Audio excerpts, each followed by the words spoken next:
What's up, everybody? This is your boy Dom, and I'm going to show you how to create templates and letting you know the importance of templates in Pro Tools. All right, so we're gonna go ahead and get straight to it.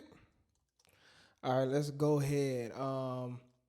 So first thing first, we are on the dashboard on Pro Tools. All right, so you can see if we go to create from template, we'll see some beats, drum recording, podcasting. Some of these are the default templates that come with Pro Tools. I'm using Pro Tools Studio right now, and some of these templates there are templates that I made personally. So I'm going to go and show you how I make my templates from scratch and how I build on top of it over time, and how useful they are, when having a session. All right. So we're just going to go with a blank template. So let's just say, I have a vocal session. All right. So we're just going to say, I don't know. Let's say if Brittany is coming in to record. All right. So we just gonna call this Brittany. All right. And then we're just gonna go ahead and create. Now I have my sample rate, my last IO settings used, my bit depth. So let's just go ahead and create Brittany. All right, so you see we have a blank screen. All right, there's nothing to it, just blank. All right, so what we're gonna do, we're just gonna create a couple of tracks. So let's just say, I don't know, we just do one audio track and we just say record. All right, so we just say record and then boom. All right, so this would be the track that we're going to actually record the vocals on. And then let's create a all right, yeah, let's create a stereo track, aux, and audio track, and then we just say beat, right?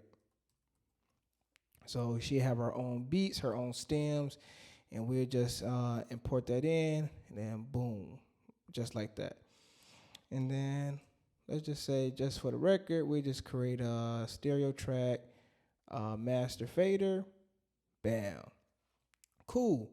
So from here, so let's just say we already we got our imaginary beat dragged in right here, and let's just say that. So let's just say for right here, Brittany, she was recording. So let's just get a quick recording right quick. So this is Brittany. She's singing right now. She's singing. She gave me a couple of ad libs, runs, and bam. All right. So this is Brittany recording. This is her beat, and then this is the master fader. So what we're gonna do, let's just say we add some EQ on it. We get a 7-band EQ.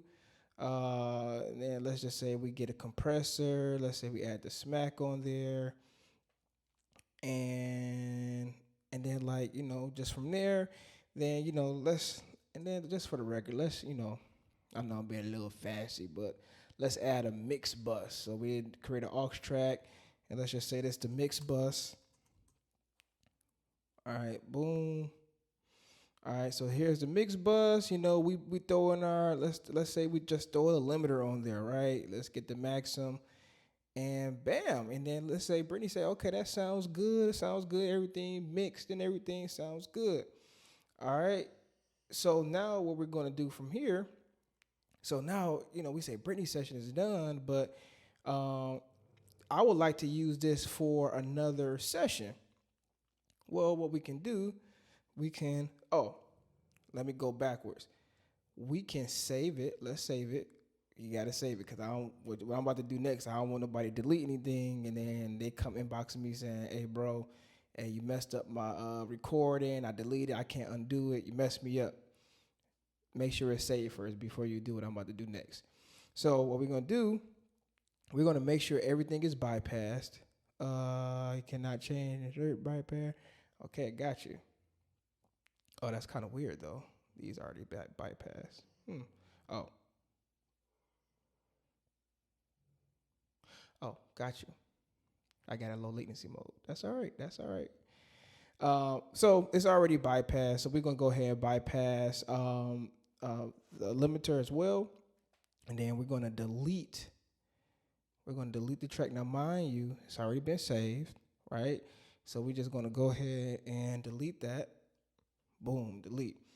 And we're gonna go ahead to go to save as template.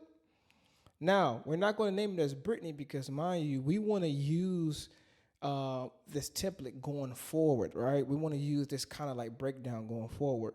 So we're not going to save this as Brittany. We're just going to save this as, let's just say, vocals. I think I already have a template called vocals, so I'll just add a Z just in case. And we already have it to get it started. All right. And then we just hit OK.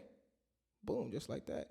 And so from here, and then what we'll do from here when we close the session is say, do you want to save?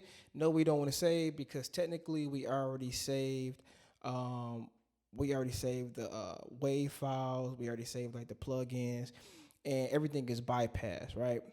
So we don't want to save this because if we save it, I don't want to hear nobody saying that they lost their files and they can't undo it. Just hit don't save, right? And I promise you, everything from the previous recording will still be there. So now we're going to go to the dashboard. So let's say I have another session. Let's say Roderick, right? Roderick, he want to come in and he have a vocal session as well. So what we'll do, we'll call this Rod, but we want to create from template. So let's go to vocals with a Z.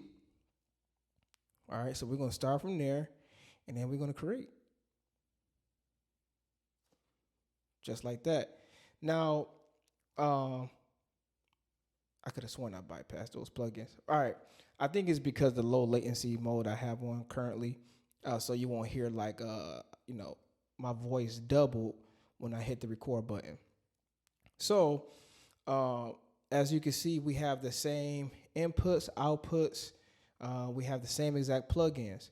All right. And the reason why it's important, to have your own templates, you may not use this exact same exact tracks or the same exact plugins, but it's a good start.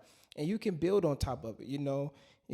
Maybe Rob may have some some ad libs he want to add in, and maybe he has some harmonies he want to add in. So I might need 5 more tracks, right?